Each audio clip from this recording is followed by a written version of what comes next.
Une guerre contre l'Iran presque terminée selon Trump, alors que son secrétaire de la Défense affirme que c'est juste un début. Qui croire? Avec Catherine Beauchamp, Justine McIntyre, Valérie Beaudoin et Alain Raya, c'est parti pour 30 minutes de débat. Ça fait un peu moins de 2 semaines maintenant que les États-Unis et Israël ont débuté leur offensive en Iran. Selon Donald Trump, cette intervention était plus que nécessaire pour freiner les ambitions nucléaires du régime iranien. Le président américain a répété aujourd'hui que les objectifs américains étaient pratiquement atteints, que la guerre allait bientôt se terminer, mais qu'il allait continuer à anéantir les forces iraniennes pour qu'elles ne puissent plus recommencer. S'il n'y a pas que l'Iran, il n'y a pas que l'Iran, en fait, les États-Unis et Israël qui sont impliqués dans ce conflit-là. Il y a plusieurs autres pays qui le sont directement ou indirectement. Il y a la Turquie, l'Azerbaïdjan, l'Arabie saoudite, le Qatar, le Bahreïn ont été ciblés volontairement ou involontairement par des missiles. La France, de son côté, a annoncé le déploiement d'un porte-avions en Méditerranée afin de se préparer à toute éventualité. Et pas plus tard que la semaine dernière, il y a le Canada qui a dit ne pas exclure une participation au conflit. Ça commence à faire beaucoup de monde touché de près ou de loin par cette guerre.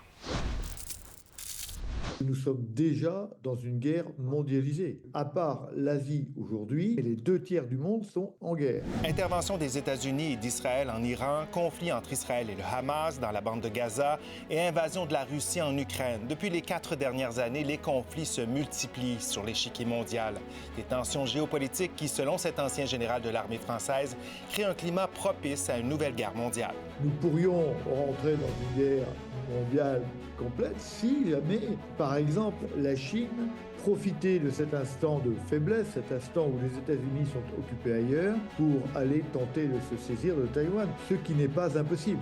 S'il n'existe pas une définition uniforme de ce qui caractérise une guerre mondiale, les experts s'entendent pour dire qu'elle doit impliquer une majorité des grandes puissances et se dérouler sur plusieurs continents. Les historiens rappellent également qu'un conflit mondial débute habituellement par des conflits régionaux.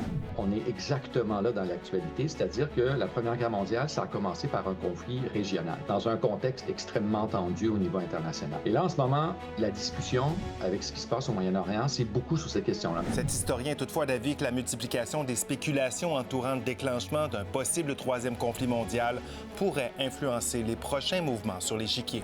Plus on dit que la guerre va arriver, plus on se met dans un contexte où les événements sont évalués à la lumière d'une guerre qui va arriver. Il y a comme une spirale de langage là, et d'action qui est très inquiétante, qui peut aussi faire en sorte que chaque action devient importante parce qu'on présume qu'il va se passer quelque chose. Notre question ce soir. Conflit en Iran. Est-ce qu'on doit craindre, selon vous, une 3e guerre mondiale? Premier tour de table. Catherine, qu'est-ce que tu en penses? Bien oui, on doit craindre une 3e guerre mondiale. Moi, je représente la partie de la population qui vit un peu dans l'anxiété. C'est pas tout le monde qui est au courant nécessairement des détails de ces conflits, mais quand on regarde les médias, c'est très, très, très épeurant ce qu'on voit. Puis pour la première fois de ma vie, j'ai pensé à la 3e guerre mondiale durant les dernières semaines. Justine? Oui, je pense que c'est tous ceux qui suivent l'actualité, comme vient de dire Catherine, ne peuvent que s'inquiéter. Et puis, on a entendu aussi Mark Carney, quand il était à Davos, dire qu'on n'est pas en transformation en ce moment dans le monde. Ce n'est pas une transition qu'on vit, c'est vraiment une rupture. Et quand il y a une rupture dans les relations entre les grandes puissances, ça peut donner lieu à un conflit qui sera beaucoup plus grand. Ouais. Valérie? Non, je pense qu'on peut craindre, je vais mettre seulement avec des guillemets, des guerres régionales comme on peut voir en ce moment, mais pour plusieurs raisons que je vais énumérer tout à l'heure, les grandes puissances, la Russie, la Chine, tirent avantage jusqu'à un certain point de la situation et je ne pense pas qu'ils voudraient basculer dans un conflit mondial. Alain? Non, on disait exactement la même chose que ce que j'entends de l'autre côté lorsque la guerre entre la Russie et l'Ukraine a commencé. Et je pense que les grandes puissances, comme tu as dit Valérie, les canaux de communication diplomatique sont toujours là. Et il n'y a personne qui a intérêt que ça dégénère. Et je pense que les gens vont s'assurer de cela. Le clan du oui d'un côté, du non de l'autre. Allons voir comment se divisent nos téléspectateurs en ce début d'émission. Alors, 54 des internautes pensent que oui, on doit craindre une 3e guerre mondiale, alors que 46 pensent que non. Vous n'avez pas encore répondu à la question ou vous avez déjà répondu. Écoutez un petit peu ce que nos débatteurs ont à dire. Puis quand vous êtes prêts, vous allez voter. On repart le décompte des votes à ce moment-ci. Vous pouvez commenter par courriel sur X ou sur Blue Sky. On aura les résultats de tout ça au retour à la fin de l'émission et je vous rappelle que vous avez accès à votre interrupteur comme toujours. J'ai envie de commencer avec toi, Catherine, parce que cette anxiété-là, d'abord, tu n'es pas la seule à vivre cette anxiété-là par rapport à la guerre. On a l'impression que ce conflit-là, même si on en a vu toutes sortes, on a eu Israël contre le Hamas, en Ukraine et la Russie, celui-là, on a l'impression qu'il peut prendre des proportions démesurées. Bien, il y a différents facteurs. Première des choses, il y a une incompréhension avec qu'est-ce qui s'est passé là-bas. Je pense que c'est jamais clair pourquoi pourquoi ce conflit-là a éclaté de la part de Donald Trump. Qui a eu de la misère à nous dire, puis qui a encore de la misère à justifier pourquoi. Qui est complètement erratique aussi dans sa façon d'expliquer les choses, qui est allé enlever un chef d'État au Venezuela, puis après ça, qui arrive puis qui tue un autre chef d'État en Iran. Puis les deux, c'est sans avoir d'explication. Fait que moi, je me dis déjà là, le gars qui est à la tête d'une des superpuissances, n'a pas l'air à savoir ce qu'il fait, puis a l'air à faire n'importe quoi. Fait que moi, je pense que ça, c'est un des facteurs les plus anxiogènes. Ouais. Je me dis, ça peut dégénérer facilement. Puis on en a vu aussi des conflits au Moyen-Orient qui ont dégénéré, qui sont allés... Il y a eu des guerres en Afghanistan, Iran-Irak, et puis ça a failli aller beaucoup plus loin. Fait que moi, je pense que ça vient nous chercher encore. Mais c'est intéressant ce point-là, parce que je vais entendre le côté analyste politique là, que tu es, Valérie.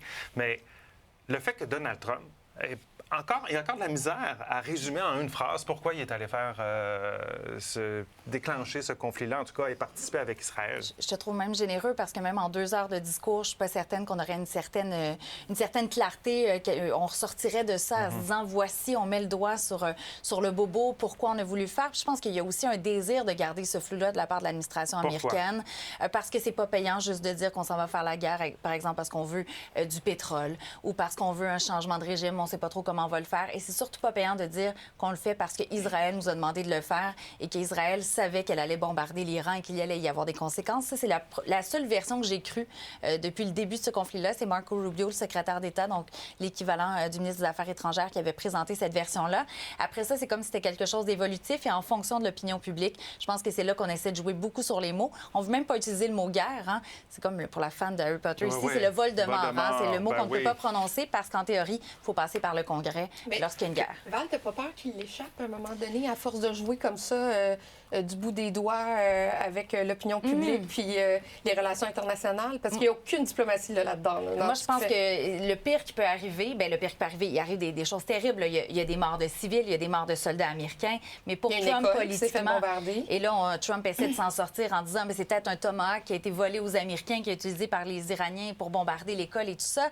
On veut pas justement avoir une mauvaise image des frappes des Américains parce qu'on s'entend, lorsqu'Israël frappait, par exemple, dans la bande de Gaza, une école, un endroit civil, les hôpitaux, c'était dénoncé un petit peu partout sur la planète. On veut pas avoir le même, peut-être, regard. Mais s'il l'échappe, Donald Trump, je dis politiquement, je suis pas en train de dire que c'est correct qu'il y ait des civils qui meurent. Non. Il va vouloir se retirer de la guerre puis dire à Israël, c'est votre problème, continuez à faire le shérif dans la région. Tu parles d'Israël contre le Hamas. C'était entre ces deux forces-là. Là, on a les États-Unis qui participent à des frappes avec Israël. Déjà, on vient d'ajouter Mais c'est une grande des différence, joueurs, Michel, exactement. Donc, quand on regarde les différents conflits qui ont éclaté dernièrement dans le monde, c'était surtout entre des pays voisins. On peut parler de la Russie qui a envahi l'Ukraine. On peut parler de l'Israël avec le Gaza. Maintenant, oui, ce serait intéressant de dire, mais c'est la guerre d'Israël, finalement. C'est Israël qui veut mener cette attaque contre l'Iran. Pourquoi les États-Unis ont embarqué, se sont emmêlés, justement? Et je pense que Valérie vient de donner plusieurs excellentes raisons, dont le pétrole, dont le contrôle, l'arme nucléaire, dont le contrôle aussi régional de la distribution du pétrole, qui est très important pour les États-Unis. C'est pour ça qu'ils se sont attaqués au Venezuela aussi. Donc, on le disait la semaine passée en débat, la première raison au Venezuela, ça n'a pas été le pétrole. On l'a compris assez rapidement. Il a rectifié le tir un peu au lendemain de l'intervention. Mais avec la multiplication de plein de de conflits à différents endroits dans le monde, et maintenant les États-Unis, qui sont une superpuissance dans le monde, qui décident d'embarquer dans une guerre qui n'a pas de fin, qui n'a pas de finalité annoncée, qui n'a pas de but ou d'objectif clair. Pour moi, il y a vraiment un risque de perte de contrôle. Oui, on a l'impression que l'objectif de la guerre peut changer d'une journée à l'autre selon les humeurs de M. Trump. Moi, j'aurais envie de lancer, est-ce que ce ne serait pas juste une diversion? Puis Valérie pourrait le dire. Moi, depuis le début, j'ai l'impression que Donald Trump, ça n'allait pas dans l'opinion publique. Il y avait l'affaire Epstein, dans laquelle il était plongé complètement. On savait qu'il se préparait pour aller en guerre contre l'Iran, mais il n'y avait rien qui urgeait à rentrer, puis c'est peut-être une des raisons qu'on se pose la question. Donc, et là, c'est cette diversion-là qui dit que non, ça ira pas en Moi, je ne veux pas tomber tomber dans le complotisme, mais j'ai comme le sentiment qu'il cherchait à changer de sujet, puis on ne parle plus justement de ces problématiques-là. Puis en général, quand il y a une guerre, la plupart des politiciens, de tous partis confondus, et de la population se rallient au gouvernement. Ce qui n'est pas le cas en ce moment. Ce qui n'est pas le cas en ce moment, et c'est peut-être pour ça, justement, ils voient la bourse qui s'écrase, ils voient les Américains qui voient le prix du pétrole qui augmente, ils sont insatisfaits, on entend plusieurs commentaires. Et là, bien, ils laissent sous-entendre que peut-être c'est sur le bord de finir, il change son fusil d'épaule. Moi, j'ai plus l'impression, comme dit Valérie, qu'il risque de reculer beaucoup plus vite qu'on pense pour se retirer de là. C'est tout ça qui vous fait dire de ce côté-ci que non, ça ne va pas dégénérer dans un troisième... Ça peut être une des raisons, mais je vais y aller vraiment de façon très, très rationnelle. Là. La Russie, la Chine, si on prend les autres belligérants, on va dire les autres grandes puissances mondiales, la Russie en ce moment sont occupés avec l'Ukraine. Ils n'ont pas intérêt. D'ailleurs, ils ont comme fermé les yeux sur ce qui se passe avec le Venezuela et l'Iran, même si c'était des alliés. Ils n'ont pas voulu les aider. Et Cuba. Et Cuba, qui est, bon, ça sera peut-être la prochaine étape. La Russie qui profite de ce qui se passe, parce que là, on a dit à l'Inde, il n'y en aura plus de conséquences là, sur le pétrole. Tu peux acheter du pétrole russe et ça va bien. Et là, je garde la Chine pour dans un instant. Ce que je comprends, c'est que la Russie en profite. La Chine, possiblement aussi. Tu vas nous dire comment elle peut profiter de ce conflit-là en Iran. Est-ce qu'on doit craindre une troisième guerre mondiale? C'est la question de notre débat de ce soir. Allez y répondre, commenter. On poursuit ça, nous, au retour.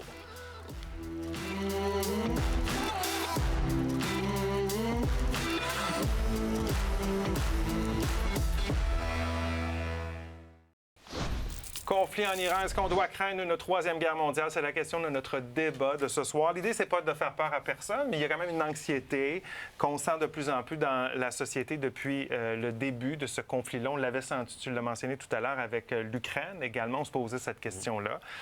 Ça fait 4 ans, l'Ukraine, et bon, ça c'est pas, comment dire, ça c'est pas devenu un conflit mondial. Là, l'Iran, ça fait craindre. Tu as parlé avant la pause. Que la Russie profite un peu de ce conflit-là. La Chine également. De quelle façon? Bien, premièrement, la Chine ne veut pas s'en mêler un peu comme la Russie, hein, parce qu'ils ne sont pas mêlés non plus du Venezuela. On veut couper un peu l'approvisionnement en pétrole de la Chine, ça c'est clair. Alors, la Chine n'a pas avantage à ce que le conflit perdure, n'a pas avantage à avoir les États-Unis à dos. Ils ont besoin aussi du continent nord-américain, du continent européen, parce que l'économie chinoise ne va pas non plus parfaitement. Là. Ils ont besoin d'avoir des ententes de libre-échange. Ils vont aussi profiter de ça pour continuer d'étendre leur influence en Afrique, aller chercher des minéraux critiques, avoir leur petite influence tentaculaire. Et je vais terminer avec Taïwan, même s'il y a une invasion, par exemple, de Taïwan, qui est une des possibilités. On se dit, les Américains avaient dit il y aura des boots underground. Je ne pense pas qu'avec Donald Trump, ils vont vouloir se mêler de ce conflit-là si la Chine si l'Iran, décide... c'est pas terminé non plus. Oui, c'est ça. Alors, on n'ira pas partout. Mais ça amènerait... J'ai une question, en fait. Est-ce que le fait que les États-Unis sont occupés présentement avec l'Iran, ça affaiblirait pas les États-Unis pour justement permettre à la Chine d'aller attaquer Taïwan? Bien, c'est une des Parce que ça serait carrément mettre le doigt sur une troisième guerre mondiale. Mais j'ai l'impression que les gens vont pas faire grand-chose. C'est ça l'affaire. Et la Chine va en profiter peut-être dans ce sens-là. Les États-Unis vont laisser la Chine ils ont toujours dit Taïwan est un allié, mais Donald Trump, dans sa politique, qui est vraiment les amis d'avant sont plus nécessairement les amis. On y va avec les intérêts des Américains et des alliés comme, par exemple, Israël ou d'autres. Je vois pas qu'il y aura pas nécessairement peut-être une menace, peut-être des navires dans la région. La Chine n'a pas intérêt.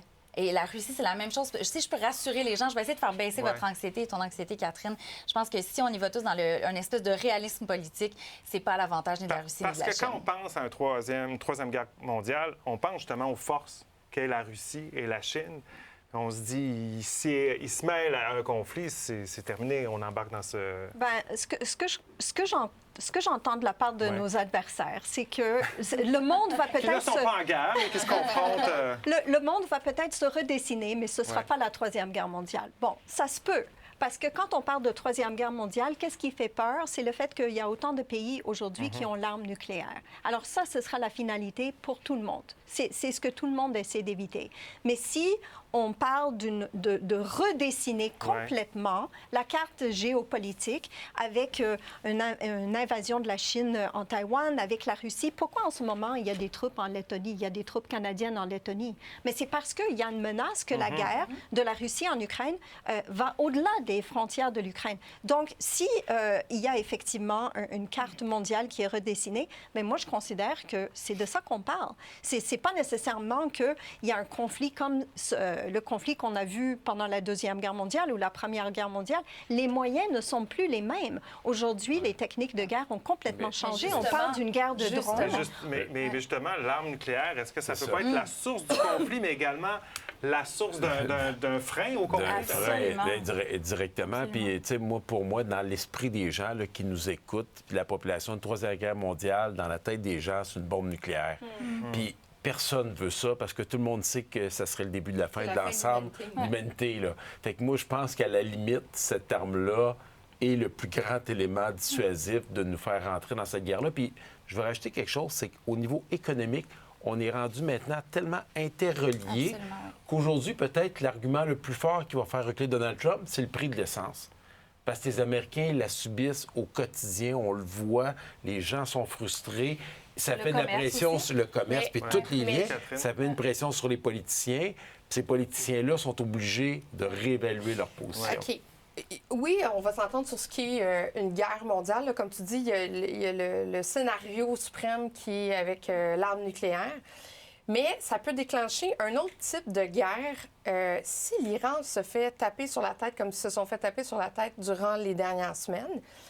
Eux vont vouloir avoir une revanche à un moment donné. Moi, ce que je dis, c'est que c'est que même si Donald Trump dit OK, c'est assez, là, ça s'est fait mal qu'est-ce qui dit qu'il ne économiquement. va pas avoir un attentat qui va se créer parce qu'ils vont garder ça en dormance un temps, puis à un moment donné, le 9/11, c'est une déclaration de guerre aussi. Là. Personne ne dit le contraire. Non, Il n'y a pas de Troisième Guerre mondiale. Il n'y a pas eu de Troisième Guerre mondiale, mais c'est quand même une déclaration de guerre, ce qui est arrivé le 11 septembre. Puis moi, ce que je me dis, c'est que c'est comme si on s'attirait des boss à aller taper comme ça chez le voisin, bien, le voisin qui est quand même loin, mais je veux dire d'aller se mêler d'un conflit qui leur appartient plus ou moins. Moi, ce que j'entends, là, ce que tu moi, nous je pense dis, qu'ils vont répliquer à un moment donné, ces gens-là. Là. Donc, même si c'est les États-Unis, Trump et Israël qui ont commencé cette intensification de conflit, c'est pas eux qui ont nécessairement la décision de la fin. Là. Ben non, exactement. Puis je pense que même Israël n'a pas avantage à ce que ça se règle maintenant, parce que eux, ce qu'ils veulent, c'est qu'ils veulent désarmer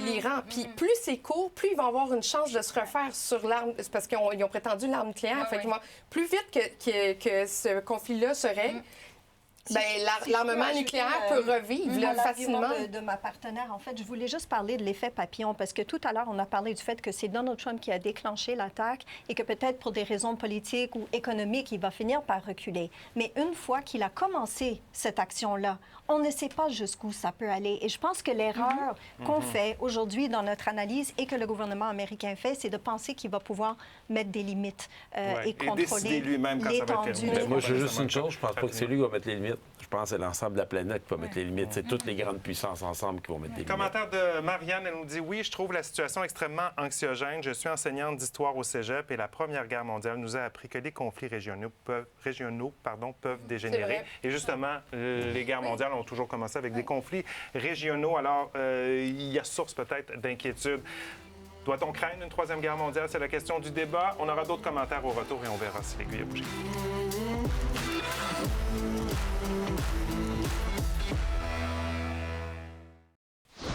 Alors, on doit craindre ou non une Troisième Guerre mondiale? On a Mathieu qui nous dit non.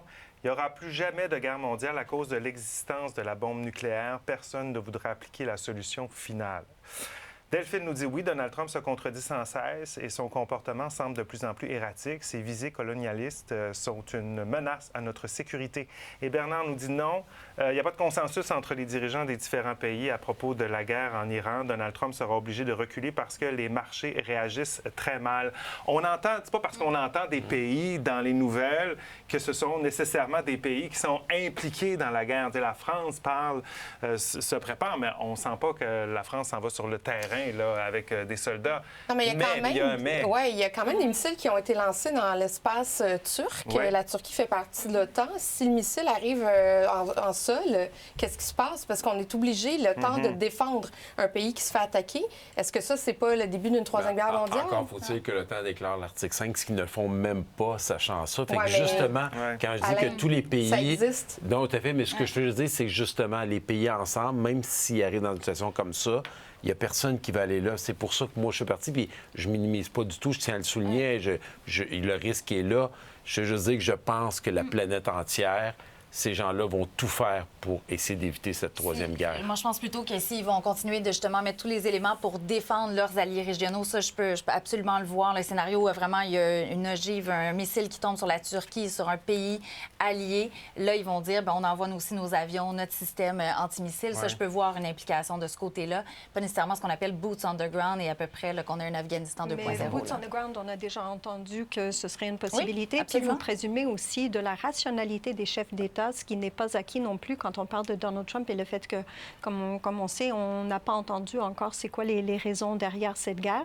Alors, je pense qu'il y a quand même une réelle menace et il y a la France qui se dirige en ce moment avec 10 navires pour protéger le... Mais on est dans la protection. Oui, mais ça reste, ça. même s'il y avait des soldats canadiens, américains, français qui étaient en Iran demain matin, ça reste que ça peut être un conflit régional, comme on a vu en Irak et tout ça, parce que je reviens à la rationalité.